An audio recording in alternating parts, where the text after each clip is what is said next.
अच्छा, यहाँ पर ये लोग अपनी मदद आपके तहत भी कर रहे हैं और फौज की ये जो बाकायदा जो मुहिम जारी है, ऑपरेशन जारी हैं, वो भी जारी हैं मीनवाइल। और तकरीबन बताया जा रहा है कि आगे एक गांव है और उस गांव में 30 फुट गहरा पानी इस वक्त मौजूद है और तकरीबन 70 से 80 फैमिलीज अभी वहां पर मौजूद हैं। बेशुमार लोग अपनी मदद आपके तहत भी कर रहे हैं,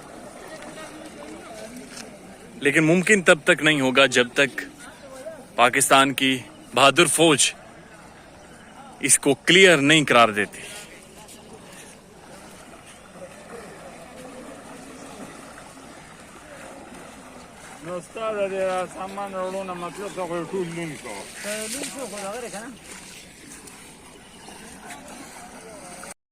अच्छा ये 4 सदा का सिर्फ एक गांव है और यहाँ से गुजरना हिसाब हो गया है, चूंकि पानी का भाव इनकी फसलें मुकम्मल तौर पर तबाह कर गया है।